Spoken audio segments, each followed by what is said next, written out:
Hey there, ladies and gentlemen, and welcome back. I'm your host, PattSun, and today we're gonna be taking a look at r/true off my chest, where OP might not actually be the father. Let's begin. I'm leaving my wayward wife of 16 years. Posted by Reddit user Zoomax. My spouse and I have been married for the majority of our adult lives. I told her from the onset of our marriage that I was willing to work through any issues, except for infidelity. We agreed that I would be the breadwinner, and she would be the stay-at-home parent. I'm military and was in and out of the household with deployments and exercises. We had long-term goals for the future that kept us motivated through several cross-country moves. I continued to be successful in my career despite the demands, which would leave me completely drained on a daily basis. The thing that kept me going was that I knew I was sacrificing for my family. About 5 years ago, prior to a deployment, my daughter was sexually assaulted by a neighbor. My wife demanded to move from the east to the southwest, and I agreed. I moved them out there before I left on deployment. During this time, my wife went out with some friends and was raped and impregnated. She didn't tell me until she found out she was pregnant.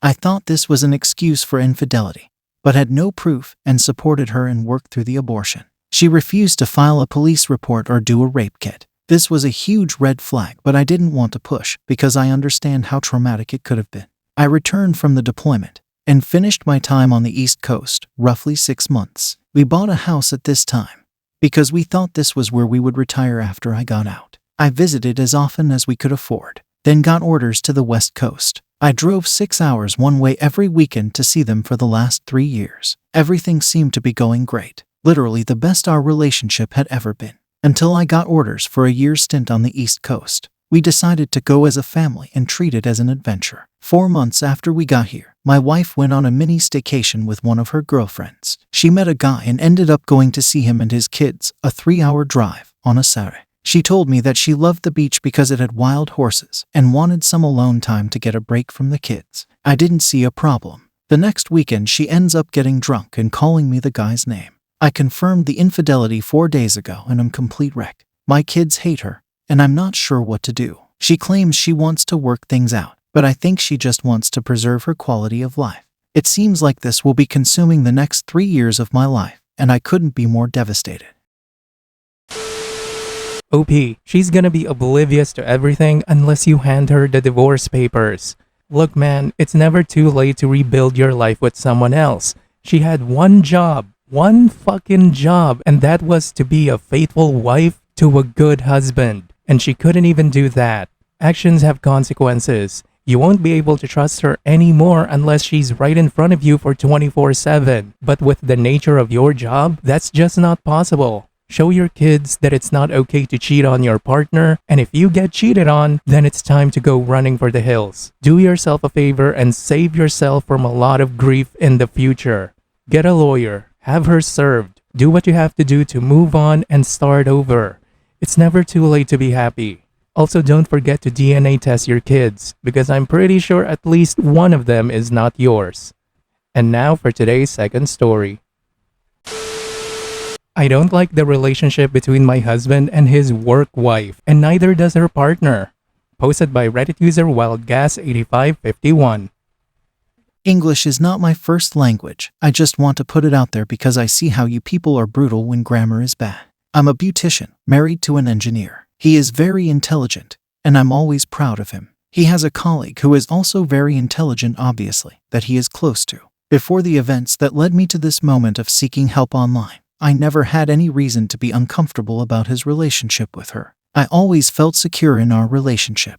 We're both independent people who would just leave if we weren't happy together. We've been together for 5 years, married for 1.5. My husband and I were on a 3-day trip with my husband's colleagues, a tradition at his work every autumn. We came home yesterday morning. I had a bad taste in my mouth after this trip. It felt like me and the colleague's partner were the third and fourth wheel to my husband and his colleague during the entire trip. During dinner, the second night, I was sitting silently playing with my food after almost 2 days of being ignored. The partner was also silent at first, but we started talking a bit, asking each other generic questions. The colleague, who was in a very loud argument with my husband, more of a back and forth teasing, suddenly turned around and asked what we two, partner and me, were up to talking quietly. Her partner said that we're just getting to know each other since they, husband and colleague, were too busy talking about things we knew nothing about. The colleague laughed and said, "What could we discuss with you? Makeup and Kim Kardashian." And she nodded towards me. "We have more intelligent things to discuss." I was dumbfounded. I guess because I'm a beautician I can only discuss Kim Kardashian. I mean, any outsider to any profession would be dumb listening into two people discussing work-related subjects. They could have been as ignorant if I was talking to my coworkers about our job. My husband just laughed and the partner said, "That's rude." I said nothing because I had distaste for the whole situation.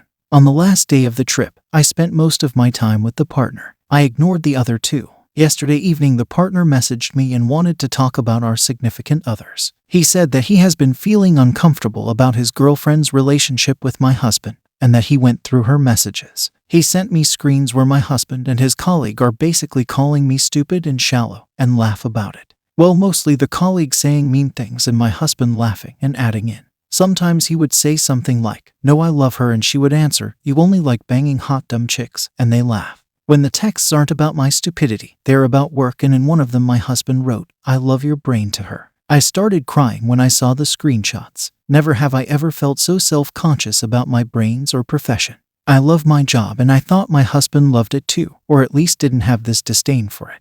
I've been my own boss for over 10 years and I make closer to 6 figures. I never thought myself as a dumb person. I like to think that I'm fairly well informed and I have passion for history, languages, cultures, etc. But yes, I'm not an engineer working on some design for artificial hearts. Still, the texts complimenting the colleague hurt me more than the ones making fun of me. I don't know why. I think my husband and his colleague are out of line at best and, well, probably screwing. I still don't know what to do. The last thing I want to be is the insecure wife. If he isn't happy with me, why is he here?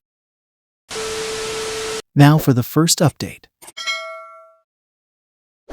Update 1. Sorry I didn't come back earlier to make an update. I was mentally exhausted and of course busy discussing Kim K anyway. I want to apologize for not answering your messages because I got over 200 asking for updates. I really hope you can find this. I have talked to my husband. I just told him that I have talked to work wife's boyfriend and showed him the messages I was sent. My husband asked why her boyfriend was spying on his girlfriend, and I told him that it was because he didn't like the way things went down on the trip. I told him how I too was very uncomfortable. He was very confused and told me that work wife obviously was jealous and that I shouldn't care about her. I told him that she didn't bother as much as the fact that he was fine. No, amused by her attempts to bring me down the entire time. So much in fact that her boyfriend was so uncomfortable that he went through her phone. I also asked him why he was letting her trash talking me in their texts. Again he insisted that he just felt that she was petty and jealous and didn't want to stoop to her level. He said that I did the same when I ignored her rudeness, and he thought that was the classy thing to do. I asked him why she was doing this. Was there anything between them, and to please tell me now before it got more complicated. He said of course not, and if there was something from her end, then that wasn't his problem because he loved me and so on and so forth. I asked him about him loving her brain, and he said it was strictly about something work-related and offered to show me the conversation. Next day I was still brooding, so he came to me, kissed me and apologized, and told me that I was right and that he was being stupid but that he never thought about it as disrespect, but some female jealousy that he thought was pitiful and beneath him. He promised to do better. I told him that if somebody was trashing you like this in front of me, no matter how petty their reasons were or how pathetic I thought they were, I would have hated them and never wanted them in my life. Unfortunately, I started crying then and he told me that he was so sorry. That was on Sunday. Yesterday, the boyfriend called me again and we talked. We had decided to talk after confronting our significant others. Their conversation was worse, and work wife admitted to her boyfriend that she had feelings for my husband and she suspected that my husband had feelings for her too. They have kissed at the summer work party. I showed my husband the screenshot when he got home. He started to freak out telling me that yes, she did kiss him, and he rebuffed her and told her that he wasn't interested. That was when she got nastier towards me. So you knew she had a thing for you. And he said yes. I asked him to show me his phone and he had deleted his conversation with her. He said it was because he was embarrassed. He didn't tell me when the kiss happened, and now he was afraid I would think it was more than what it was. I asked him to move out and he is currently at his mother's. He keeps saying that there's nothing between them, that he loves me and would never cheat on me, that he will make her come clean to me, that he will quit his job and never see her again. I'm just so brokenhearted right now and all I want is to cry. Thank you for listening. I needed this. Edit. Maybe I should have mentioned that he also told me he could prove that it was she who came on to him, because it happened in the office cafeteria and there are surveillance cameras, and that he could request the clip from that day. I don't know why I didn't include it. Maybe because who kissed who doesn't really change how I feel about this whole ordeal. Now for the second update.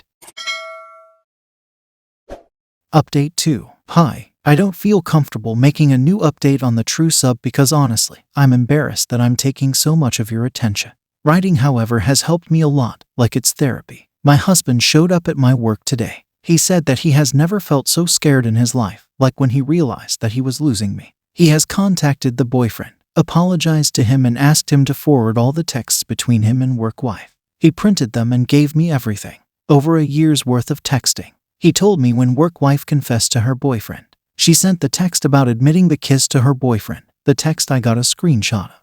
My husband panicked and deleted the whole conversation. But now he got everything from the boyfriend and I could read it. He also had brought a picture with him of him when he was young, 12 to 13-ish with a girl. He said he searched this picture now he's living with his mom. He told me that it was his favorite cousin and that she committed suicide when they were 16. She was bullied severely. I never heard my husband talk about this cousin. I knew of her from his family but never that they were close or that her death devastated him. He said that he still wasn't ready to discuss her but that now he needed to. He admitted that when work wife started working for them August 2021, he immediately bonded with her because she reminded him of his cousin.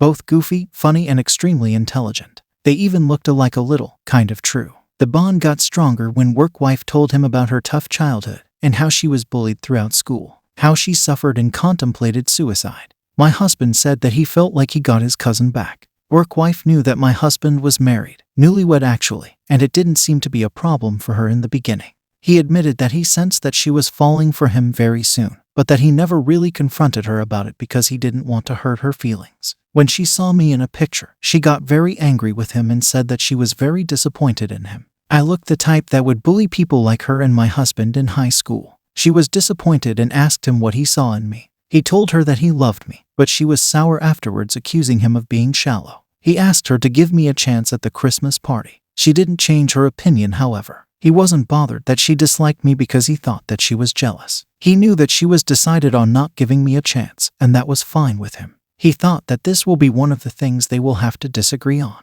He is still adamant that he never kissed her back, and he is adamant about getting the recording of that party. He said he pushed her, and after the party, he had a fight with her about boundaries and confronted her about her feelings. He told her that they could no longer be friends now that she had crossed the line.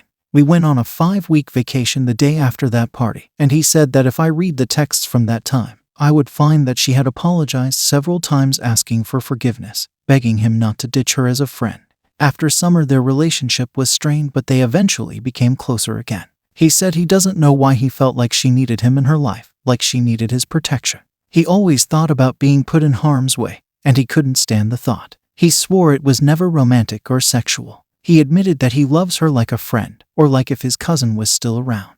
He told me that he has handed in his resignation and will be seeking new jobs. He's realized that he has to let work wife go. He admitted that he, even now, is worried about her. She is losing both her boyfriend and him, but that he needs to remind himself that she is a grown-up woman and not his 16-year-old cousin. She'll be fine. And about my fears that he loves me for how I look, he said that he is sorry if he ever made me feel that way, and that it is far from the truth. When he thinks about us, he sees us growing old together, and that prospect fills his heart with more love and joy.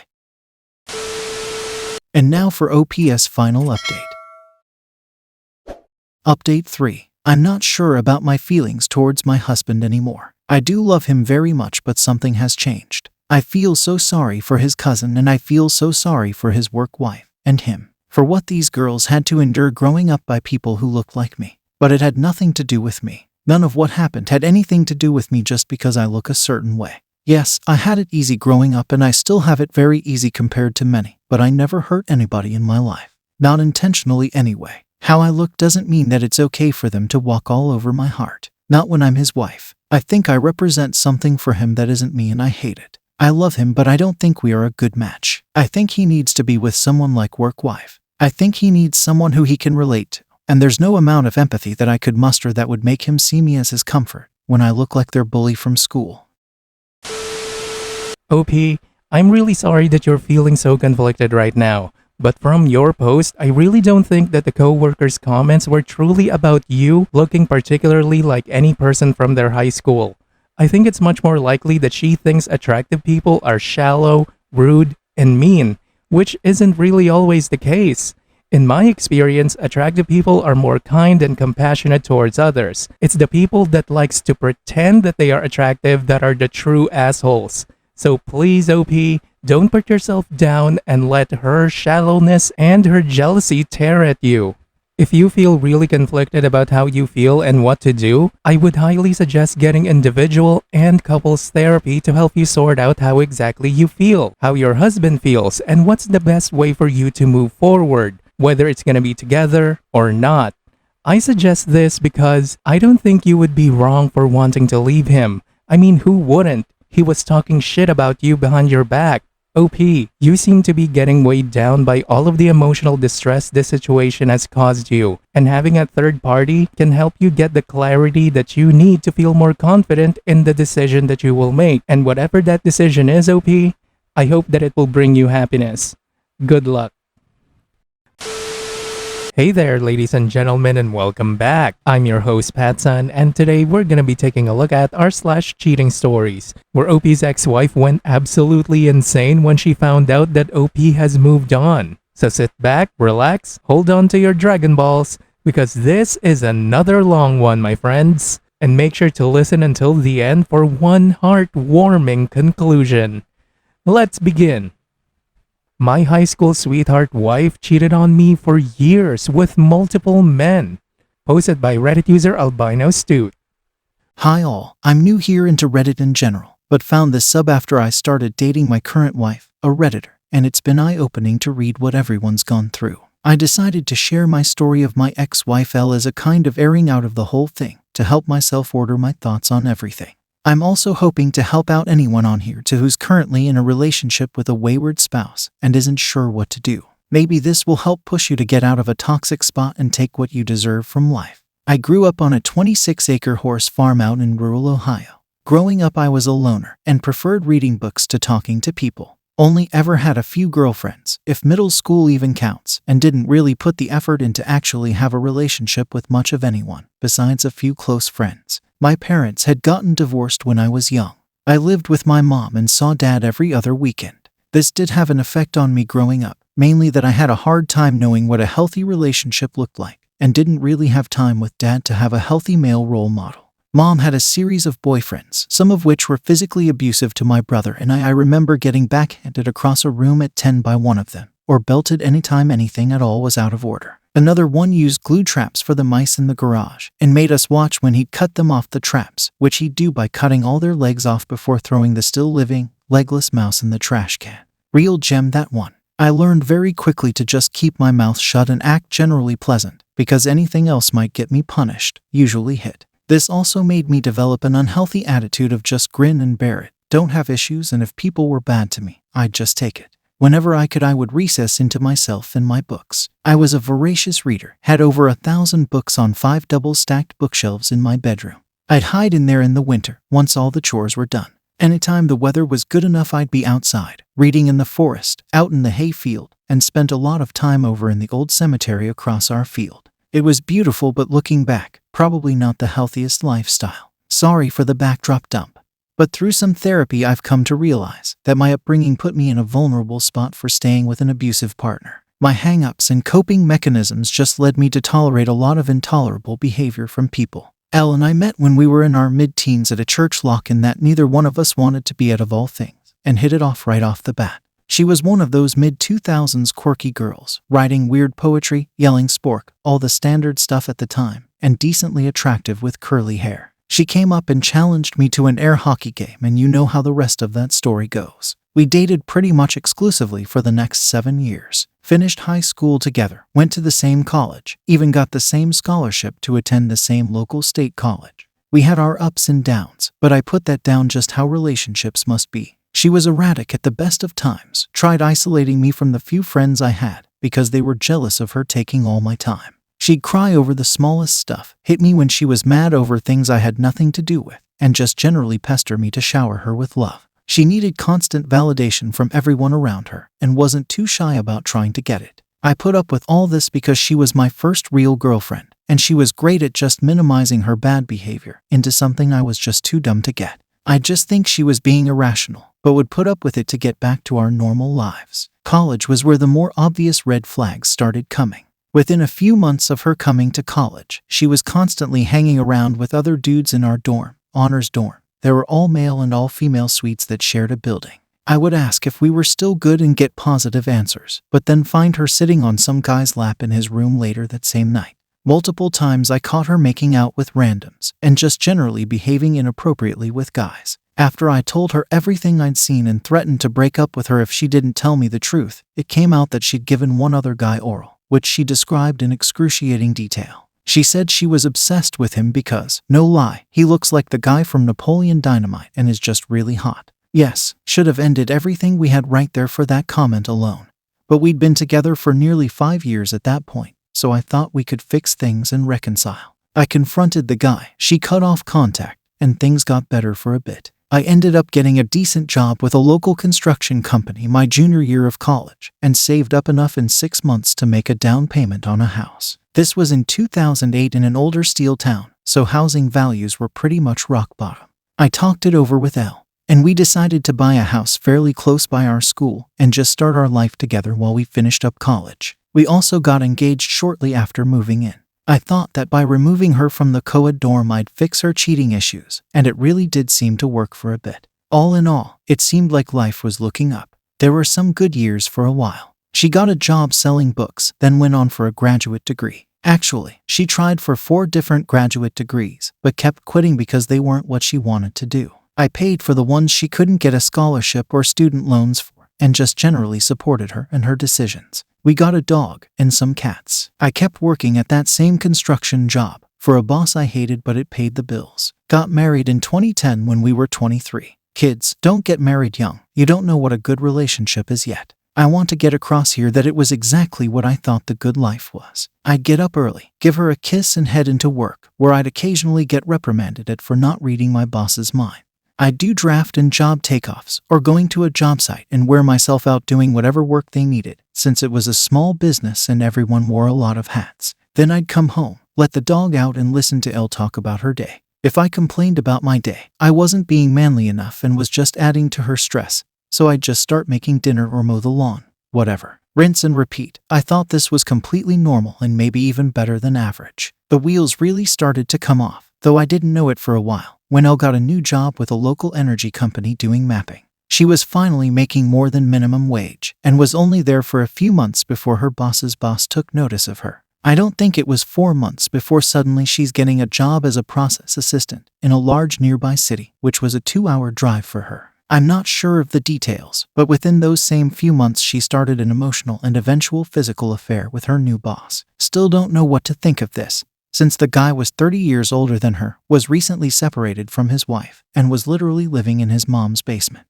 I noticed she was withdrawing more than usual from the relationship, but figured it was the stress from a big corporate job and the drive. I tried putting in more effort, surprising her with gifts and stuff, but nothing really landed. Again, I just figured she'd get used to the work and things would go back to normal. In January 2013, we moved to Cleveland to be closer to her work. I found a new and much better job. We got a really nice place for less than market price, and everything was shiny again. Sure, she had to work really late quite often, but that's corporate. She'd gotten a pay raise for her excellent work. Elle was making new work friends and was finally coming out of her shell a bit. Elle also started going out with work friends a lot, and quickly started staying out very late and coming home drunk as a skunk, which led to more than a few fights between us. Things deteriorated, and again we just settled into a new equilibrium where we talked less to each other, and when we did talk, it would be the most milquetoast of topics. In December 2014, we went down to see her parents in Texas, and had a great trip. It really seemed to rekindle some of those feelings we'd been missing, and it really made me realize that things were more messed up in our relationship than I thought. When we got back, I had a real moment with Elle where I told her that I really had a great time, and want to keep being as invested in each other as we were on the trip. I felt like I had a kind of epiphany where I knew we could change our relationship for the better, and I was inviting her to help me with it. She screamed, straight up looked at me with panicked eyes, stuttered, screamed, and ran away down to the basement. I followed, trying to figure out just what I had said that would have led to that reaction, which led to her accusing me of cornering her in the basement. I backed off and she, through tears, tells me that she doesn't deserve love. I'm trying to ask her what this is about, get nothing from her, and we finally just go into separate rooms to calm down. The next day I tried to bring it up, and she told me in no uncertain terms that none of that happened, and if I bring it up again, she's leaving. Straight up denied that she freaked out, that we had even seen each other the day before. I obviously got really suspicious that something was up after that point, but I didn't really think it was cheating. More just that she was being insecure. She'd always been very insecure in general, just never to a level that made her freak out like that. After that episode, I decided that my teenage self was correct, that having a roommate who is occasionally funny and sometimes slept with me was about as good a relationship as I would ever get. I had a prejudice against divorce after seeing how my mom's life had turned out afterward, so I decided I'd just make this work however I could. The staying out, drinking, and random outbursts kept going on her end, and I decided to just never bring up my feelings unless she asked directly. Meanwhile, I decided to work on myself first, to be a better, more interesting partner. I started building up my home gym, working out, got into backpacking and woodworking, things that I always kind of liked, but never had time for. Elle had complained that I had no hobbies and wasn't interesting enough for her around this time, so I took her at her word that this would help more than actually talking about our issues. This is one of the few good things that came out of the relationship, as I'm still pretty physically fit and look much better than ever before in my life. Plus, my woodworking and turning have turned into a lot of useful life skills. D-Day was in April of 2015. She came home from a night out with friends insanely drunk. I'm still not sure how she made it home. She threw up multiple times while I held her hair, then passed out on the floor by the toilet. She was so drunk she would breathe in these odd gasps, and I thought she was just going to stop breathing at one point. I thought about calling an ambulance, but just decided to wait it out a bit. She had her phone beside her on the floor and it kept getting texts, which I ignored for a while. Finally thought it was probably someone checking to see if she got home okay, so I decide to open it with her thumbprint and respond. The texts are all from her boss, and the last one was something along the lines, "You only went home because you're mad I made you stop. We can't do it in the office anymore. F will catch us." I immediately understand what is happening and feel like the stupidest dude ever that I didn't put it together at any point in the last 2 to 3 years. I still feel dumb about it. We were young, but that's no excuse to be so naive and checked out about your marriage. I had always just assumed we had grown distant, but I had never once thought of cheating on her and just assumed she felt the same way. I start going through all her texts with him and see that this has been going on for a while, though it's unclear when it went from being an emotional affair instead of a good working relationship, and then again on when the physical stuff started. I did find a message from earlier that same night, between pics down her shirt from the bar where they were at, where they were talking about the next time they'd meet up, just a week or so away. I decided that if I tell her anything at this point, she's going to flip it around into me snooping and misreading, or misremembering what I read since I have a terrible memory, guessing now that was just her gaslighting me to cover up her own indiscretions. Instead of confronting her, I go out and buy a voice recorder and spend a few days placing it in her car before work to find a good hidden spot and test how long it can record for. I also scope out where they're planning on meeting up so I can find it daily. The day before the meetup, she had told me she needed to go to a separate nearby town for work and that she'd be late coming home. I tell her it's fine and take your time coming home. Inside I was all nerves, but apparently held it together enough to keep her from being suspicious. The hours pass, then around 6 p.m. I head out and drive to a spot near the bar they're meeting at, and wham, there they are, both in her car, pawing each other and making out. I just drove away, went home, had some shots and cried. She came home later that night and I didn't say anything about it, just made us some dinner. She was all bubbly about how well her meeting had gone, thanked me for being understanding. After she went to bed, I went out and got the voice recorder and listened through it, and heard her begging to go back to their office to do the deed, amongst other things. I couldn't even figure out how to react. She was never like this at home, and sounded nearly deranged in how much she wanted to be with him. I listen through this all, go in and wake her up and tell her we need to talk. I ask if she's cheating. She denies. I ask her about the name of the bar she was at. She denies even knowing what it is. I tell her I was there earlier today and saw some interesting things. She immediately asked if I followed her. How could I? And is there a tracker in my car? You have to tell me. I'm going to have a panic attack. You can't just track me. Again, insane. I tell her I read her texts from a few weeks ago and went to the bar where she said she was meeting her boss. This turns into opening her phone to show me no such texts exist anymore, which I think she thought would negate the fact I went there and saw them. So crazy thinking about it. Finally, she says that yes, she's been seeing S. They've been together a few times, and finally, if I make her stop seeing him, she won't love me anymore. Somehow, this works on me. I had no self-confidence, didn't like divorce as an institution, and figured being with someone to split the bills was better than being alone. And for a few months that was it. She'd have meetups with him. I would try to talk her out of it.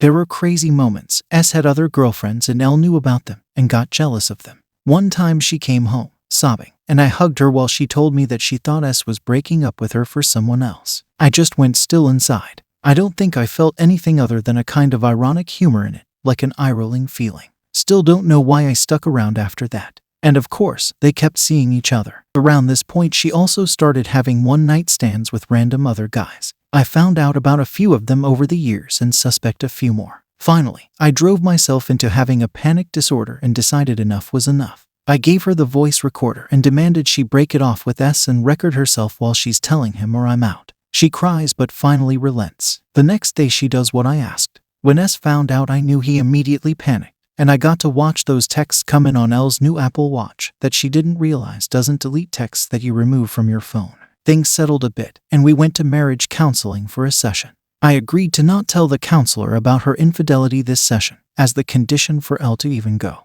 The counselor then spent the whole session telling me I was smothering L by wanting to go through her phone and know where she is, which I only started doing after the cheating. We never went back. That was 2015 to 2016. After that we stayed together, and about twice a year I'd find some new infidelity. Once she was drunk and did oral on a guy she works with in the bathroom. Once on a work trip out of state she started texting a guy and started the weirdest emotional affair I've ever heard of. A decent chunk of his texts was about how his grandma had to wipe his butt until he was in his mid-teens, and he liked it. The whole time I just got used to pain shopping. It almost became a game for us, where she'd find out how I found out, would swear to stop seeing, talking to, screwing so-and-so while also disconnecting her Apple Watch or not using her car, etc. Looking back, I just kind of got used to it. I checked out of the relationship in any real sense. Funny enough, we'd have fights about me not being invested in the relationship during this time too. I finally had enough when I got a message out of the blue from one of her coworkers' wives, and she'd caught her husband and L texting and snapping.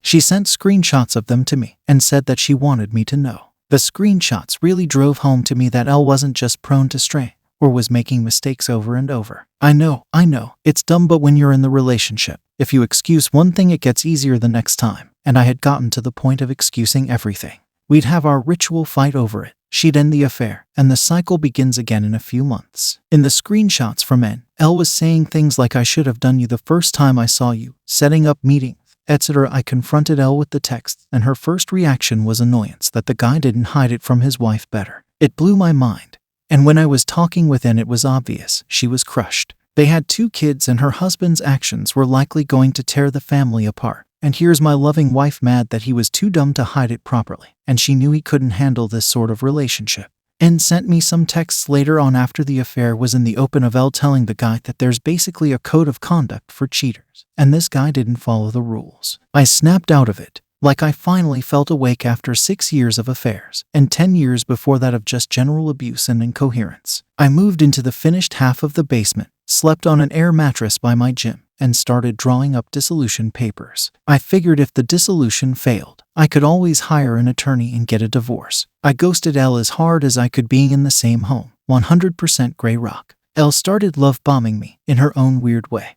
One time I got home from work and she'd bought a lamp for the basement and put it by my air mattress. Probably the sweetest thing she'd ever done for me, lol. To drive home everything. A few days later she's working from home in the afternoon and doesn't hear me go into the kitchen for a drink. I can hear she's on speakerphone on the couch, and it's S, still her boss and the guy all of this started with. I hear him ask if she's alone, and she says yes. I think, really, right now, as I'm prepping the dissolution, in the same house, she's going to indulge this guy. I creep closer and listen in. He starts talking about how he's never done it in a car in an automated car wash and thinks that would be fun. WTF. Just like, where does she find these guys? I just walk in, get behind her head on the couch, yell hi S. Nice hearing from you. L jumps and nearly falls off the couch. S just immediately hangs up, and I laugh and go to put on my shoes. L yells and that was rude. I laugh again and get my coat. Elle asks where I'm going. I say out. I must have said it in a way where she finally got it that we are done. We have been done. And now I just wrapping it up. She runs up and blocks the door. I tell her to move and she gets this weird little smile on her face. I still remember it.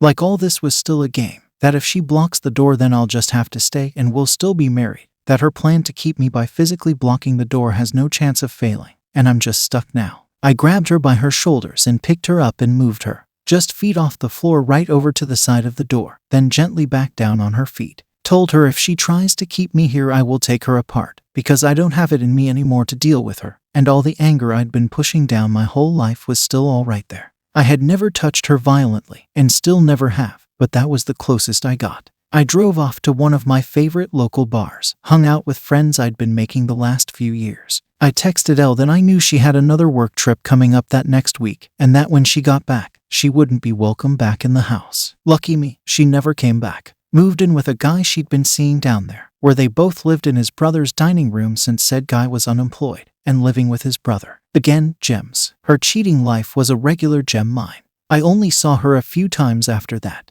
She signed the paperwork I sent her with next to no changes. I used the threat that her company would fire both her and her boss if I told them of the relationship they'd carried on if she tried to be difficult, which got me the house, my car, and less than half of the over $20,000 in credit card debt I didn't know she'd racked up. Also, none of my retirement accounts got touched, which is a blessing. She came back to Ohio to sign the paperwork in December 2019 and brought her new guy, which was about as awkward as you'd expect. New guy seemed to think that I was at fault for the divorce for being abusive, and he was there in case I got violent. Again, I had never hurt her, and that includes when she'd get violent with me. I'd just pin her arms and wait for her to stop trying to hit me. I never told him that she'd cheated on me, because I'm pretty sure he was one of the guys she did it with, so I'm thinking he already knows. The other time she came back for her stuff that was still in the house, while I watched her pack up. A few months had passed. She told me she got a new apartment, and that new guy had moved in without asking. She found out when he was helping her move and sat the urn with his dead dad in it on her table. She gave me a weird, help me look, and I just laughed. After that I didn't see her again.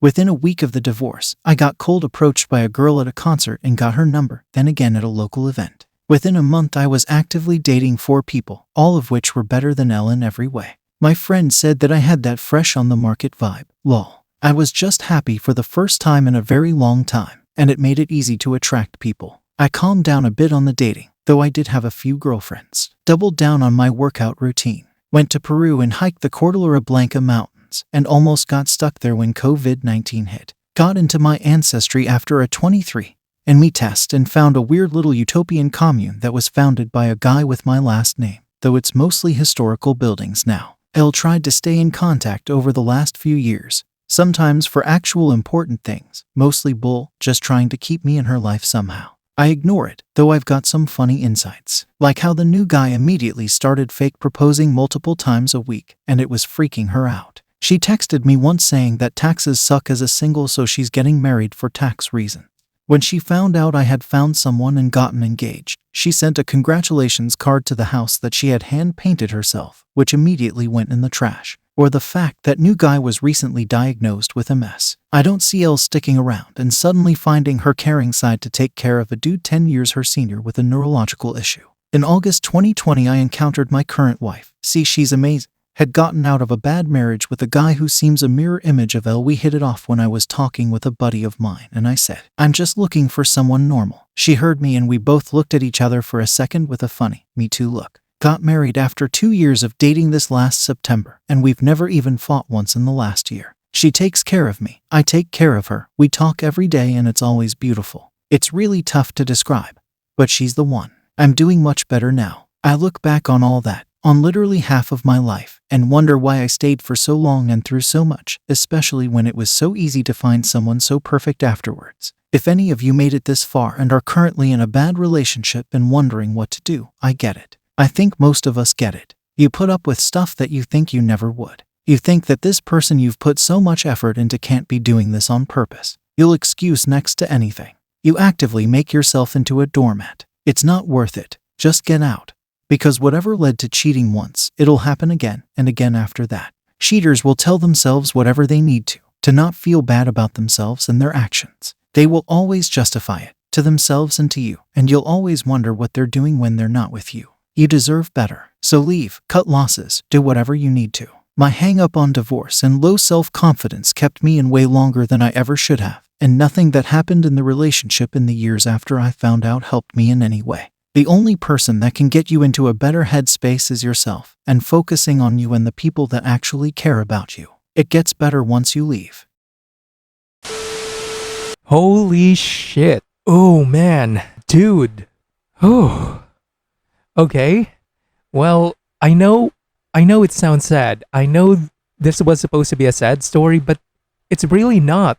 This is a happy story. You disrespected yourself. You became a doormat. You became a simp, a spineless coward for all of those years because you thought you didn't deserve any better. Because you thought that she was the best you can ever get. OP, I am so glad that you eventually found out that this was not true at all. Dude, you've endured too much. You're a good man that deserves better. I'm glad you got out, and I'm even more happy that kids were not involved in all of this. Just imagine, dude. Imagine co-parenting with that bitch. Holy crap.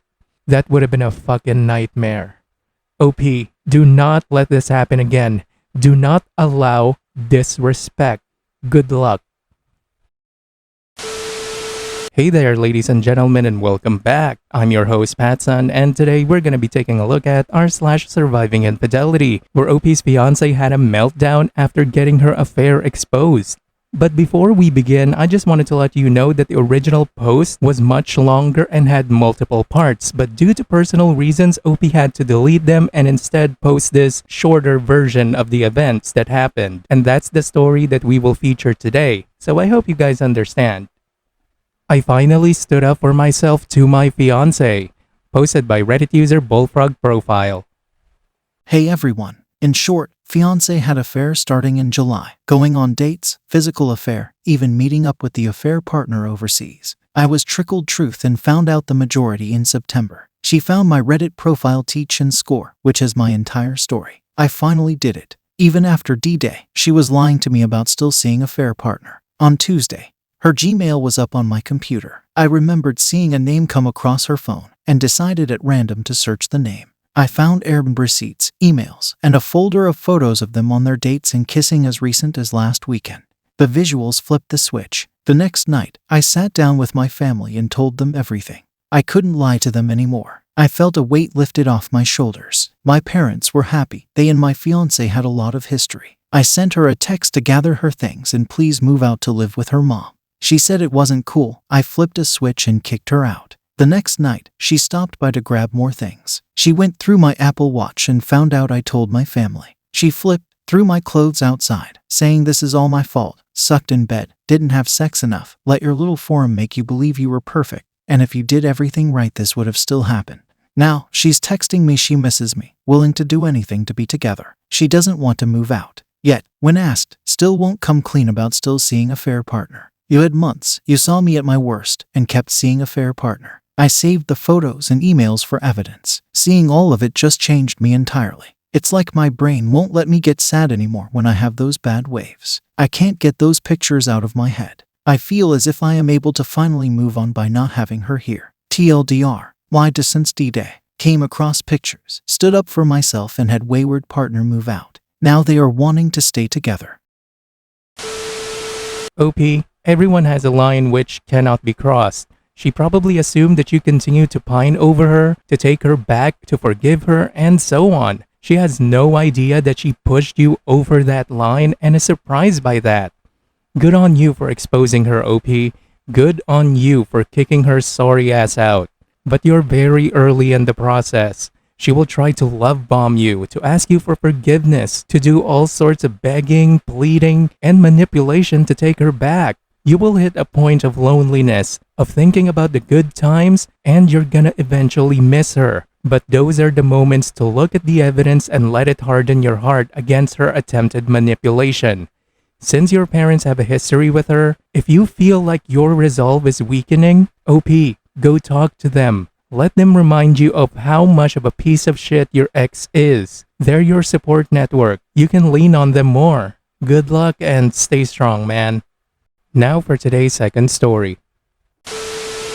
Is my reaction to being cheated on and left by my fiancé unnatural?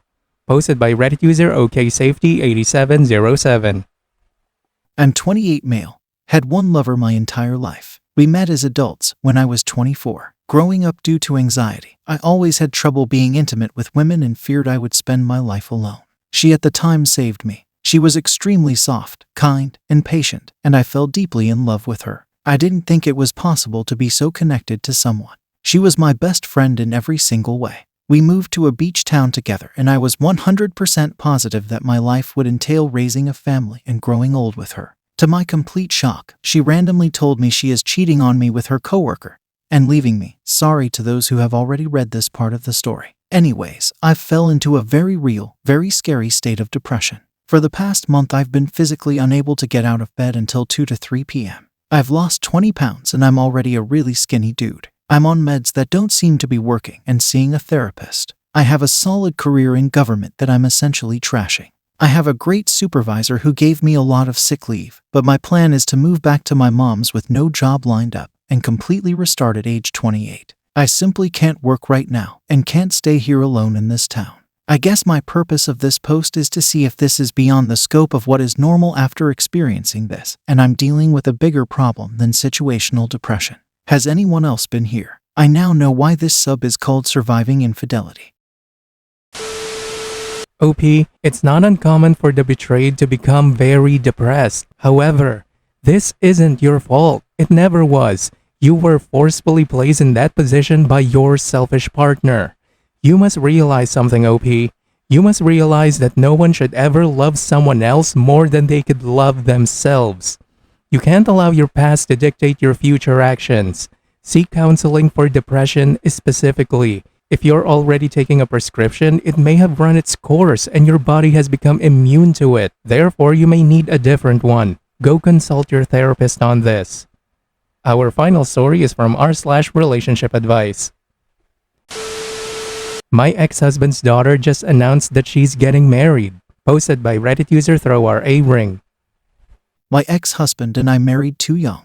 It was a classic white wedding with vows and the tradition of passing down a family ring. My ex was given his great-grandmother's wedding ring to give to me on our wedding day. We had a wonderful start, but we both really weren't ready to settle. He cheated on me and my drinking turned into alcoholism. We divorced and the ring was never really discussed, so I've kept it all this time. We married at 19 and divorced by 22. Luckily, we didn't have kids. We went our separate ways. He found someone and remarried and had a girl and boy. My journey has been harder. Alcoholism took many things from me, but I kept the old wedding ring. Never pawned, traded, or lost it. Even during some really dark times. Even though my marriage ended, it was like a memory of a better time. I've gotten clean and so far, I'm on a long winning streak getting my life put back together. Through the gossip lines, I found out my ex is still married, and his daughter, their oldest, just got engaged. I still have his great-grandmother's ring. He had talked with me before we even married how he wanted to pass it down to his daughter one day. We haven't talked once after all these years. I don't know if he still wants his daughter to have this ring. Maybe he's forgotten about it. I feel conflicted what to do. It wasn't a good ending. We were so young and stupid and mutually overly entitled. Should I get in touch or let sleeping dogs lie? Mail it as a wedding gift with a card anonymously. Or say it's from me. Okay, look, OP, you got married pretty young. I mean, 19, that is so young. You're basically still a child. So of course you're gonna make some stupid decisions. He became a cheater and you became an alcoholic. That's just part of life. We make mistakes. But OP, the daughter is innocent. She didn't have anything to do with your husband's past infidelity. So, OP, become that angel. Be a complete and wonderful angel and send him the ring back with a little note that says you remember how he had hoped to give this to his own child someday and that you wish him and the young couple happiness. Look, I know you have no legal obligation to do this, of course, and you really have no moral imperative too. But OP, we don't get that many chances in our lives to give someone as much joy in a single gesture as you would by putting that ring back into his family. So go do it, man. It's just the right thing to do. And now, for OP's update. So, small recap. My ex-husband and I exchanged wedding vows and I was given his great-grandmother's wedding ring. We divorced, his cheating, my drinking, and the ring was never discussed, and I ended up saving it as a keepsake all these years, as a memory of another life I once had. I'm clean now for a long while, and I recently spoke with a friend who knows of my ex's family and brought up how his daughter recently got engaged. I immediately thought of the ring. It was to be passed down to our daughter if we had had children. This being a family heirloom, it compelled me to return it even though it's been decades since my ex and I last spoke, and not even sure he'd want it back. After posting here for advice, I decided I needed to do this for his family. I had the ring professionally cleaned at a jeweler and given a pretty box to put it in. While I was there, I took the advice of one commenter and ordered myself a ring. Instead of an inset diamond, I gave mine a ruby. It was my grandmother's name and she never gave up on me, and it seemed fitting considering the other ring belonged to a great-grandmother. I decided to have maybe a cliché engraving of the word forward, because that's how I've made it here to where I am now, by moving forward. My ex lives about 2 hours into town and I had a girlfriend come with me. First, we drove by and there weren't any cars, so we grabbed lunch and tried again. This time someone was home, and I decided to leave things be. I had my friend go up to the door and knock. I saw him open the door. She handed him the package and pretty much headed straight back to the car. He didn't say much, she told me. Seemed a bit confused, but thanked her and that was it. I didn't get to see if it made him happy, or if he called his mother saying the ring found its way home. I imagine him beaming while explaining the ring to his wife as he passes it to his daughter. It is fun to imagine. I also imagine a lot of crying and hugging. But that's probably going too far. I had a note with it. I wrote almost exactly what a commenter suggested. It's been an honor and privilege to be part of the history of this ring. Please accept it back with best wishes to your family and to your daughter's engagement. In a way, I kinda like not knowing how everyone reacted. I can daydream about it, my own fairy tale. I didn't include any way to contact me, just my name. I found him and feel if he wants to, he'll find me. But I don't see much point. Our time was short and it ended, and this is probably the best closure I never expected. It makes my heart lighter. Thank you all for helping and sharing this with me. TLDR, after the divorce I had kept the ring, and now I've returned it back home. I probably won't ever know how well it was received, but I imagine happiness and that's what I'm sticking with. You started in a relationship with the best intentions. It didn't work out and your life went sideways. You moved on and healed to the point that you could show your former cheating husband kindness and grace without expecting anything else in return. OP, you're a good person. I'm proud of you. Well done. Well fucking done. This story is so wholesome and I'm so glad that this was the ending to our episode today. Hey there, ladies and gentlemen, and welcome back. I'm your host, PattSun, and today we're gonna be taking a look at r/true off my chest, where OP's ex-wife is now confused why her daughters absolutely hate her after literally ghosting them for years. Oh man, what a complete moron. Anyways, let's begin. My ex-wife came out as a lesbian and left me and my daughters 3 years ago, and now she's back. Throwaway because my daughters follow my main account and I want to avoid any misunderstandings. By the way, English is not my native language, so if there are any mistakes I want to apologize. So how do I start this? Well, 3 years ago my wife came out as lesbian. We've been together for many years. In fact, our oldest daughter was 14 at the time and my youngest was 10. Our life was good. Both me and my wife worked, so we had stable finances, and I thought we were happy. That was until one evening. My wife sat us down and explained that she was in love with a female colleague from her workplace and that she wants to be with her. She said she was sorry, but she had to find out who she was and that would only be possible if she'd let her old life behind herself. Blah blah blah. The typical breakup nonsense. On that day she left us and cut contact. For me and my daughters the world fell apart. I knew that I now had to take care of my daughters all by myself. I was in a state of depression for a long time, but I kept fighting for my daughters. Every attempt to contact my ex-wife failed. Luckily, I found a much better paying job that made it possible for me to give them the world. My daughters had good grades in school, and I knew that our life would soon be better again. But once in a while, when I took my youngest daughter to bed, she asked if I would leave them like mom. I hugged her and gave her a kiss on the forehead and promised her that I would never leave them and that I loved them more than anything in the world. I was so angry at my ex-wife because she was the one that gave her those feelings. I wonder if she ever realized what she had done to our daughters. Fast forward to a few weeks ago.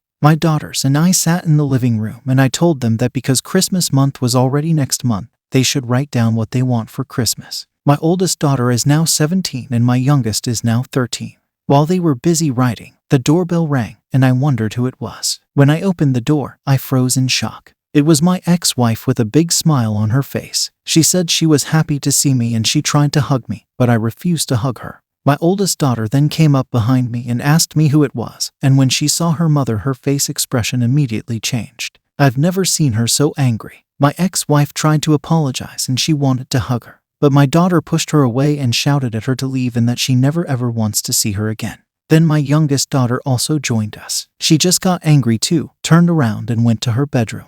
Then my oldest one followed her to comfort her. From the look on her face, I figured she was ashamed, as she should be. I asked what she wanted. She said that the last 3 years weren't good years for her. She constantly thought of her daughters and wanted to see them again, but for some reason she never came by because she was expecting this exact response from them. But she guessed that she deserved this. She asked if I could talk to them. I told her that I could tell them she was sorry and let them decide, but I will not push them into doing anything they don't want to. She was okay with that and left. She also left me her new number to contact her. I then got into my daughter's room. She cried in the arms of her older sister. I told them what their mother has told me. I told them that if they'd want to meet her, they could do that. It would be okay for me. My oldest daughter said that she cannot forgive her for doing what she did, and that I was everything they need. It felt good to hear this, really good. I always thought that being a single parent would mean that I might never be enough for my children. Hearing this made me so happy. My youngest daughter then said that she always thought she missed her mother, but now that she had seen her again, she never wants to see her again. I texted my ex-wife about that. She read it, but she didn't respond. But she didn't give up that easily. She showed to our house once more while my daughters played ping pong outside. I was in the living room watching TV when I suddenly heard loud shouting outside of the house. I immediately got there and I saw my oldest daughter arguing with my ex-wife. My oldest daughter shouted at her that she had no idea what she did to me. She told her about how depressed I was and everything I went through. This was kind of surprising because I wanted my daughters to feel secure with me, so I've never told them of my depression and the suffering I went through. Then she continued how she felt over the years knowing that her mother left her and that she'll never forgive her. My 13-year-old was crying while that happened, so I hugged and comforted her. But I also don't want to interfere because if my oldest daughter wanted to tell her mother anything, I'm not gonna stop her just to protect my ex-wife's feelings. Overall, she never cared about our feelings either. After she was done, she came hugging me as well, and I told my ex-wife she should leave us alone once and for all.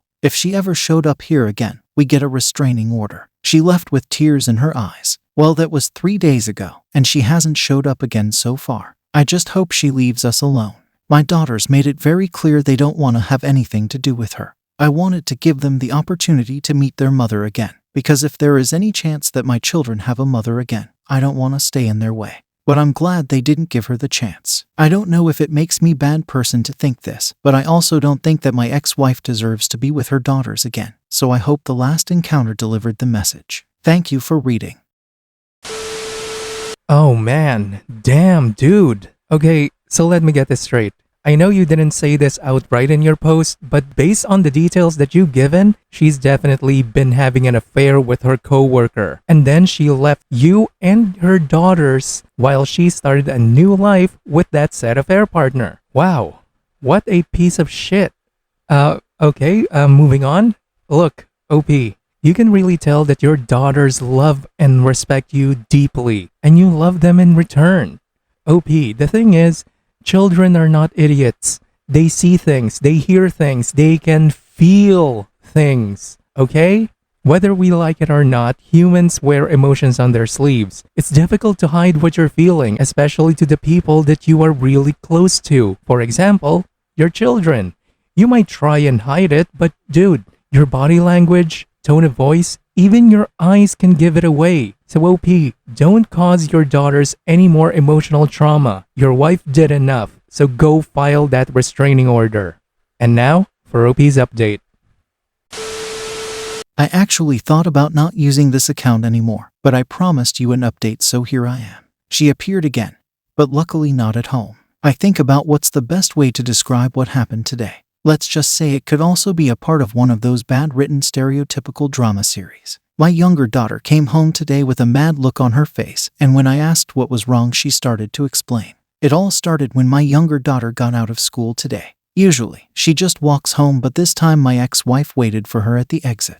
She tried to ghost her, but she was stubborn and refused to let her go just like that. She offered her a ride home. My daughter refused, but she insisted. She prepared herself for running away. But before she could, my ex-wife made her an offer. She would give her a ride home and would try to explain everything to her, and if she still doesn't want to see her again, she'll never show up again. My daughter figured that this could be the best opportunity to get rid of her, so she accepted. Now here comes the interesting part. She wouldn't drive her home exactly. She just drove around the town for a while telling her story. According to my daughter, she broke up with her girlfriend after 1 year of her relationship with the coworker because they had too much different interests. She said that while she tried to live her life, she constantly had her daughters in her mind. She said she went no contact because she deleted the numbers, and she hoped that this would help her starting a new life with her girlfriend. She spent the last 2 years in a depression because she figured she couldn't live without her babies around, and that she deeply regrets leaving them and that her life was a total mess. She could understand if my daughters hated her, but she would try to make everything right if they just gave her the chance. And then my daughter basically, How I Met Your mothered her and asked her that what would have happened if her relationship and her life were successful, and if her and her older sister are just the consolation prize. Quick intervention from me at this point. I was so proud at my daughter at that moment. She is 13 and yet she is so mature and intelligent. I love her. My daughter told me that this question made her really mad, and apparently, she accused me of poisoning them against her. Funny, because I never talked bad about her with my daughters. Of course, I was angry for a long time, so I said a few bad things about her to my coworkers, but never to my daughters. She is still the mother of my children overall. My daughter said that when she got out of the car, she affirmed her will of never seeing her again, and my ex-wife just nodded and then she drove away. My daughter asked me if we could do anything so she stays away, because she doesn't expect her to keep her promise. I called for my older daughter, and my younger daughter explained to her what happened as well. Then I asked them if I should get the restraining order, and I explained to them what that would mean and what would happen then, and they said yes. So yeah, this is what I'm gonna do. I know that a few people might think it's harsh, but it's not like I didn't warn her. If anything happens again, I'll keep you updated. Oh man, she deleted her own children's phone numbers and literally ghosted them for years. And now she is just forcing her way back into their lives. Fuck me dead. Well, isn't that a Mother of the Century award worthy right there? My god. For context here, she had her kids in 2005 and 2009 respectively. It's not like this woman had her children in the 1950s or the early parts of the 1900s, where she could be afraid that the stigma of her alternative lifestyle will ruin her children's lives if people found out could be legitimate. No, that's not what happened here at all. She just fucked off her merry way to be with her affair partner. How is that reasonable? OP, she didn't follow her dreams. This was not a journey of discovery for her. She was just being selfish, prioritizing her own happiness and freedom over her own children, traumatizing them for life in the process. OP, filing a restraining order is the right move. And you're right. You're right in your statement from your previous post. This bitch does not deserve to be in the lives of your children. No way. No fucking way. Make sure she doesn't get anywhere near the two of them ever again. That's your job as a father, to protect your daughters, yeah? So go do it. Do whatever you can, do whatever you need to keep your daughters safe. Don't let your ex-wife traumatize them even more. Good luck. Hey there, ladies and gentlemen, and welcome back. I'm your host, PattSun, and today we're gonna be taking a look at r/relationship advice, where OP saw his wife doing the nasty on his security cameras. Let's begin. My wife left me for her affair partner. Posted by Reddit user Genital Bells. D-Day was early September. I discovered wife on security cameras bringing her affair partner into our bedroom. We have a 5-year-old son. We were together for 12 years and married for 6. I made all the mistakes, begged, pleaded, and cried. 2 weeks she stayed in the house, going back and forth between wanting to work it out and then more discovery of her contacting her affair partner. Finally, she moved out to be with a affair partner, and I served her with a separation agreement. She got angry about it and countered with her own attorney to go straight for the divorce. She has an enabling family, which is probably why she is the way she is. I've learned a ton from this sub and implemented it. Been no contact for at least 2 weeks. I should have started sooner, except to talk about our kid. We have joint custody, and she is being a good parent, but she has introduced the affair partner to our son. Nothing I can do about it, says the lawyer. She is going to get half of my 401k, half of the house. I have to explain to my son why we have to move out of the only home he's known. She is telling everyone that she is leaving an abusive relationship. But a lot of our mutual friends see through her bullshit. She is telling our son that we both ended the marriage. I know when he is old enough, he will be able to see the truth. I will never lie to him, but until the divorce is finalized, I don't want to risk being accused of alienation. I have PTSD from the discovery of them in our bed. Luckily, I have had a lot of good support from friends and family. Got therapy and meds for nightmares and Lexapro to help me get over this hump.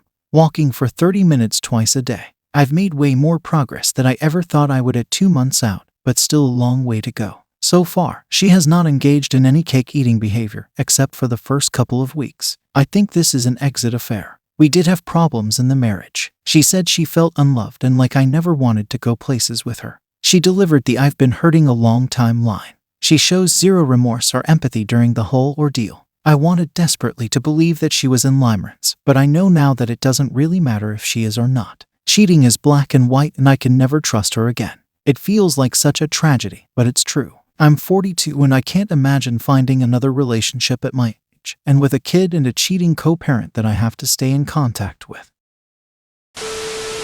OP, if you have all of this proof and you can legally use it, you should unleash the full arsenal against her. Protect your finances, your home, your 401k, your son. Instead of 50-50, you may get a more generous split, or she could be denied alimony altogether or something. OP, her depraved cheating behavior in your own home could give you a marginally better custody agreement for your son. Hit her with everything you can and don't worry about your son too much. Kids are not dumb. They can understand things. Just tell him the truth in an age-appropriate manner. The best thing you can do for your son is to protect yourself because you are the responsible one. You are the decent parent that should be his role model.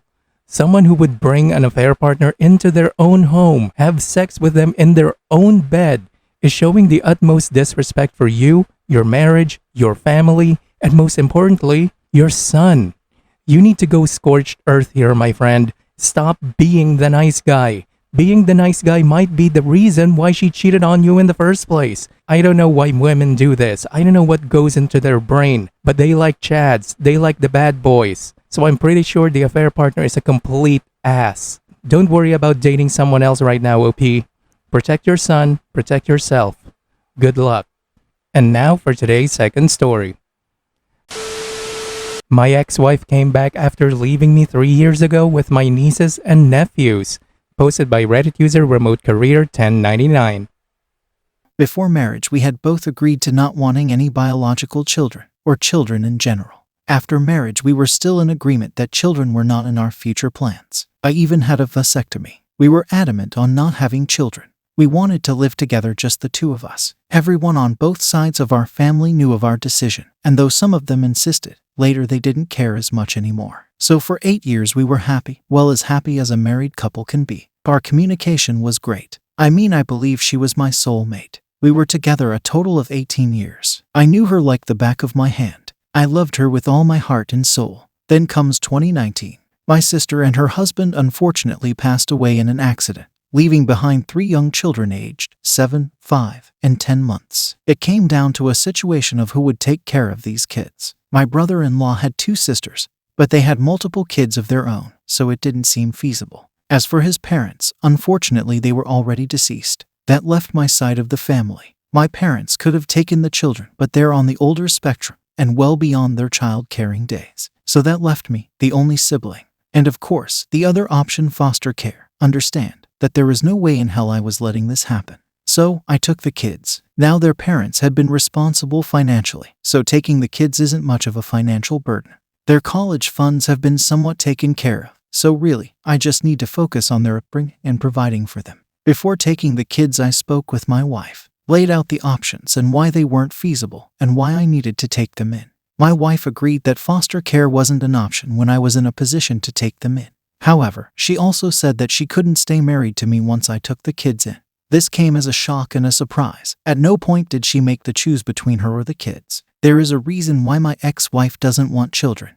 However, I don't feel that it's my place to divulge that information, so I won't. But to say the least, I understood and accepted. But given the situation, I was hoping she'd understand. I even suggested therapy to get over this hurdle, which she declined. She had therapy in the past growing up, and that's how she reached the conclusion that she doesn't want kids. My wife left and we ultimately got a divorce. We parted on amicable terms. The kids came to stay with me and have stayed with me for the past 3 years. In those years, I had to put my heart together again. I had to be a father. Things weren't easy, but we're in a good place now. Now 2022, my ex-wife invited me out for coffee and asked if we might try again. Once again, I was shocked and really, I don't remember much after that. Me, what changed? Why now suddenly after this time? Her, I regret the divorce. I have for the past 3 years. I've gone to therapy like you suggested. A lot more was said, but it didn't really sink in. Due to my profession and my new role as father, I didn't have a lot of time to meet anyone. Honestly, I couldn't. I wasn't ready to move on. But I was stunned, and the hurt and resentment from the past 3 years came at me all at once. I wanted to laugh, to cry, to scream, but I just sat there. In truth, I can't say she completely abandoned me in the past 3 years. She would call every odd month, short conversations to ask how I was doing, how the kids were doing. She even bought them Christmas presents and would sometimes talk to them on the phone. Short stuff like they shouldn't cause too much trouble for me, or they should be good. The kids are familiar with her, but she hasn't exactly been a constant in their lives. With her coming back and asking for another go, I don't know what to do. Do I still love her? Yes. Am I angry with her? Yes. Do I want her in mine and the kids' lives? I don't know. She's amazing. The best human I ever met. But she hurt me deeply. She left when I wished she'd hold on tighter. I want her back. But is it the right thing to do? I'm a father now. I can't just think about myself. Do we start over? Back to dating? I mean, she might not like this new version of me. I've changed. I'm different. I'm a father, and my priority are to my nieces and nephews. I'm so confused. I haven't been sleeping well. I wish she hadn't been such a decent human being so I could hate her. I wish we hadn't divorced so amicably, still so in love. I wish she'd gone to therapy sooner. I wish that she hadn't left. I don't know. I really don't know what to do. Edit. Thank you so much for the insight you've all provided so far. I'm at a loss of words. I would like answers or a more in-depth explanation as to what changed. So after reading some of the comments, I decided to propose we meet to talk this weekend, to which she agreed. As for the kids, the oldest, now 11, has been seeing a therapist for about a year now. Initially him and his younger sibling, now 8, were seeing a counselor, but for the oldest it was recommended he see a therapist. On that note, I am now looking into therapy. The resentment I have towards her caught me off guard. I had accepted her reasoning for divorce, and at the time I thought I moved on. But when she requested to start again, I don't know. The hurt I went through turned sour quickly. I know she doesn't deserve this for choosing what she did. I just need time. Edit 2. Last one until our meeting this weekend. I feel I should say this. At no point did I wish to turn my ex-wife into the villain of this story. So, I do feel the need to defend her. The reason as to why she did not wish to have children is because she grew up in an extremely troubled household. Her father was the worst father to ever be known. He abused her physically and emotionally for years. As for her mother, she had been a drug addict and had stolen from my ex-wife repeatedly when she was younger and working part-time. When I met her, she had been living with a distant relative because the situation at home had got so bad, she'd been hospitalized and her father arrested. During our dating period, then-girlfriend had been going through individual therapy and couples therapy with me. She didn't know how to communicate without yelling at me. We worked through our issues. She stopped yelling. I haven't heard her yell in years. The things with her past, with her father and mother, were worked on as well. The issue came in that my ex-wife didn't think she would be a good mother. She was scared that just like how she'd taken yelling as a form of communication from her parents, she'd be a similarly horrible mother to any child. She didn't want to damage the child or be responsible for hurting the child, which I understood. I've never wanted kids, so it didn't bother me not having kids. In addition, because of our careers, we both pursued medicine. Having children just didn't line with our professional ambitions. When I took in the kids, I believe she thought her fears might materialize. This is why I had initially suggested therapy, so that she could work through these feelings. OP, I think that whatever you do, you should take things really slowly. She was abruptly faced with a life that she absolutely did not want. She did what she thought was right, however painful. But after some time to reflect, she decided that she might be willing to work things out. If you get good vibes, good, then start dating. But don't get married, OP. No, do not get married. At least not yet. Be extremely clear that you are now a father and that the kids will now be your top priority and they're going to be a huge part of your lives. If she's willing to work with that, then you should definitely do some couples therapy. Only then that I can see this working out. Look, OP, neither of you were really in the wrong here. I understand that you're hurt, and if you do want to get back together, you need to make sure that you deal with that trauma healthily. Do not hold it against her or foster any more resentment. It will only end badly. Good luck to the both of you, and especially to the kids. Hey there, ladies and gentlemen, and welcome back. I'm your host, PattSun, and today we're going to be taking a look at r/relationship advice, where OP's fiancé abandoned him at the altar for the dumbest of reasons.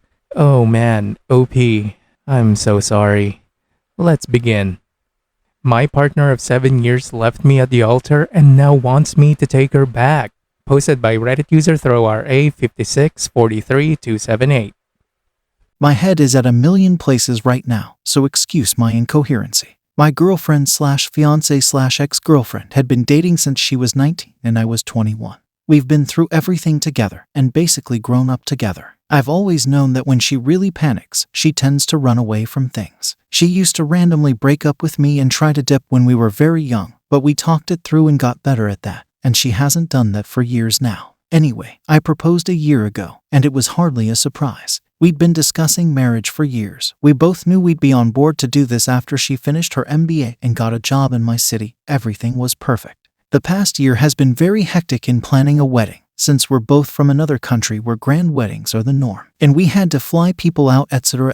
About 2 to 3 months ago, the nerves started to hit her and she tried to talk to me about it. I will acknowledge my faults here. She did try to bring it up to me that she was nervous, and the whole ordeal of a grand wedding was stressing her out. Ideally, she would have wanted a small destination wedding with a big party afterwards, but due to both of our families requesting a big wedding and inviting all their friends, we succumbed. She was also nervous about the commitment of marriage, finances, other things. All of this we had discussed before, but I guess she just needed reassurance. However, in hindsight, I realize now that every time she brought it up to me before that she was anxious, I chalked it up to the normal cold feet people get, and would just say it'll be fine and brushed it off. I was also stressed with a lot of work to do before I took my long leave, and planning and budgeting and all of it. We both make very good money, but this wedding was going out of budget, and we didn't want to take any money from our parents. All of it got pretty stressful for both of us. She seemed a little jittery the night before as well. I told her to calm down and just sleep. Mostly I was very, very excited to make her my wife, something I have been dreaming of since the day we started dating. She's the love of my life, and it was still hard to believe she was choosing to marry me. I was the happiest man alive. On the day of the wedding, she dipped. She left me a note apologizing and saying she couldn't do all of this, and just ran. I don't even know where she went. All of it unfolded so quickly, and it was almost like a movie, all our family members coming into my room while I was ready to walk out onto the altar, asking me where she was, etc. Pretty traumatic, and I ended up crying in front of all my family and friends. Our parents handled the guests, and all of it while I just went home, heartbroken. She wasn't at home. I spent the entire day calling and texting her, and her phone was switched off. She walked in at night, at 10 to 11 p.m., and just kept crying and apologizing. I told her to just go sleep, and I need time to think about everything that happened. Now I'm turning to Reddit because I don't know what to do anymore. She has apologized multiple times and wants me back, and says she's even ready to do the whole grand wedding again, and she regrets having run away in a momentary lapse of judgment. She knows she wants to be with me, but she just panicked and got cold feet. I can't imagine my life without her, but at the same time my trust is broken. I don't understand why she couldn't just be more of an adult and tell me properly before the wedding, although she insists she tried to. I feel disrespected and just heartbroken and embarrassed that I had to go through all of that. I don't know if I can or should forgive her. What if she does this again and runs at some other important event, like she did on the most important day of my life? Any advice or suggestions on how to proceed, if I can continue with this relationship or if I should just cut my losses and move on? Thank you for reading this far. Edit for some clarifications. Wow, okay, I did not expect to get these many responses on my post, and I have read through every single one of them. I appreciate all of you for taking out the time to read this and give me advice. There are some things I realize I should clarify or elaborate on based on the comments. Why she ran, I don't think it was the marriage bit. Getting married was not going to change a lot about our relationship anyway, and I know she was just as excited about getting married as I was. I should mention that while both our parents wanted a grand wedding, mine were way more insistent on it than hers. Her parents would have been happy with whatever choice she was happy with, even a court marriage. Mine insisted on a bigger wedding, as they believed if we had a small one it would make relatives and friends think we are poor. And she felt pressured to say yes because she wanted them to like her. And she knows how much I love my mom and didn't want me to have to choose. The financial bit. She makes much more money than me and she funded at least 70 to 80% of the wedding expenses. She offered and was happy to do so. If she hadn't offered that, my parents would have had to step in and fund it, which she wasn't comfortable with. The financial stress of it was getting to both of us, but probably more to her than me. We've discussed finances in depth, and I have financially supported her when she was doing her MBA, and both of us are comfortable with the fact that she earns a lot more now and will contribute more to our expenses. It's all hitting me now that she ended up burning so much money on a wedding she didn't want, just to make sure my parents didn't dislike her. The history of running away. She used to break up and dip from the relationship in the initial 2 to 3 years of our relationship, and after working on it that time we've really managed to get over it. She hasn't suggested breaking up or wanting to run away for the past 3 to 4 years at least. I don't know if I'll be able to trust her because when she gets anxious, she can't think about me like she didn't in this situation and didn't consider the humiliation I had to go through. But I do trust her to not run away when we have kids or at other difficult points in life, I think. I'm not really sure. It's all hard to process right now. Thank you so much for all your advice. I will be taking a few days away from her to think about all of it and then decide on the next steps. Although yes, therapy is a starting point for both of us individually at least. OP, why would you ever stay with someone who would always abandon you when you need them the most, when things get difficult? Why are you still here? There's just no trust there. I'm picturing you, OP. I'm picturing you having a major health crisis. Knock on wood that doesn't happen. And I can see it. I can see that this girl, this woman would be running away because she can't handle adult things like an adult should. That's not really a good behavior. Running away is what a child does. This woman is nowhere near grown enough to be in a marriage. No way. OP, don't even fucking think of bringing kids into the mix. Don't you fucking dare, bro. No. OP, you've dealt with her abandoning you for years. Abandoning you when things are difficult and you need her the most. Is this really the life that you want? Do you want to deal with this bullshit the rest of your life? If the answer is yes, then you need to go in front of a mirror and punch yourself in the face. And then ask the question again. Good luck. Our second story is from r/ProRevenge. Stiff me on overtime? Cue the long, expensive revenge. Posted by Reddit user Scheibler. This happened in the early 2000s when I joined a startup. We agreed on a salary and no paid overtime and an evaluation in 3 months and then annually. Standard stuff mostly. It was a very mediocre salary for the work, but I really liked the work itself, which was extremely interesting and challenging. For me, even if the finances were so and so, I felt I'd learn a lot of skills which would be useful in the future. After 3 years, and having 10 decent clients and a bunch of clients trialing and money rolling in, the talk turned to back pay and paid overtime, plus compensating for past overtime. At that point, around $50,000 in OT had been accrued, which is a lot. Legally, it couldn't be back pay, so the talk was always of a discretionary bonus. Now at this point, everyone is okay with this, myself included. And this was discussed in writing, via company emails too, so I felt secure in that no bad will was in play. I felt the company should be able to afford the payment. Equally, I'd happily settle for equity at a discount, which is legally possible there if cash flow was an issue. The discussions about back pay, possible equity, and now started to drag on and I was getting irked by this. In the end, I was made an offer of equity which meant the company valuation was far beyond anything reasonable. In the hundreds of millions and I'd get a minuscule stake. Less than 0.01% of a company with 9 employees and a projected annual turnover of around 2 million. It was a fuck you of sorts to stiff me out of money, and I didn't want to take that lying down.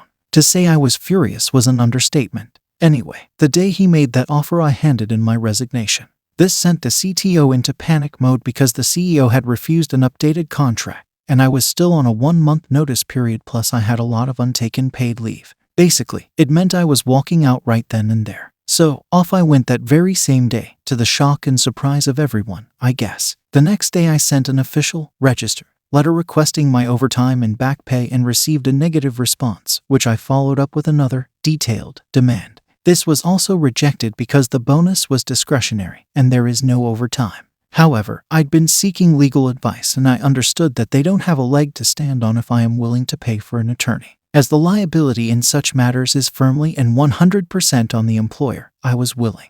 You need to understand that going to a lawyer was very rare in those parts back then, so companies didn't generally expect this outcome. Things have since changed. When going through the applicable laws with the attorney, I noticed there is a limitation of 7 years. So, while my attorney was laying out what to do in order to get me my money in a little as a few weeks, I just asked him what if we wait until it's 6 years and 11 months after the transgression and then file, demanding interest. I wanted this because the law stated that back pay is due at a 9% APR above the base rate, 3.25% at that time, accrued daily, for every day past the due date. We're looking at 12 to 12.5% compound daily APR. The risk is that the company folds in that time, but I decided to take that risk. I sent one final letter stating that I expect all the owed and accrued amounts to date to be paid immediately. Of course, nothing happened. For the next few years, life rolled on. The company did grow and become a known player in the area. When the time came, I found an attorney and started the case. We had copies of all the communications, copies of the registered letters and responses. The back pay demanded now, including interest, was $112,000. What I didn't know was that in addition to this, that there are fixed penalties for each instruction to perform uncompensated overtime.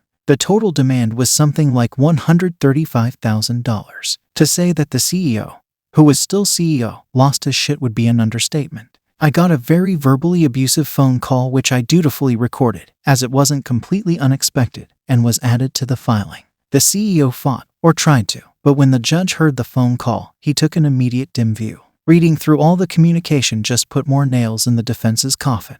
The judge just ruled and instructed the company to pay immediately, and without delay, and also ordered the company to pay all my legal costs. They also got a full audit from the Department of Labor. The company paid up a week later. To add insult to injury, the evening of the court's decision, the CEO apparently got very drunk and crashed his car into another vehicle while drunk. He got a Dewey conviction and lost his driving license for half a year, and his insurance refused to pay out for the damages to his vehicle, brand new Mercedes S-Class, as he was drunk. All in all, a glorious day. Oh, damn OP. Delaying the case until the interest and fines racked up? Dude, that is the very definition of a power move. This is such a satisfying story. Fuck anyone that tries to mess with your livelihood. Oh man, I don't get why companies do this. I mean, why would you do this? Why would you actively try and screw over the people that made you rich in the first place? And those people most likely knew about your shady behaviors. Why? That's just so dumb. Viewer support is the best way for me to remain independent and continue bringing you these daily videos, which will always be here on my YouTube channel for you to watch absolutely free. So consider clicking that super thanks just below the video title, or you can use my PayPal in the description box down below. Thanks for listening, everyone. If you even somewhat enjoyed today's story, make sure to give this video a thumbs up, and if you really like it, make sure to subscribe to PattSun to never miss a future upload. Stay strong.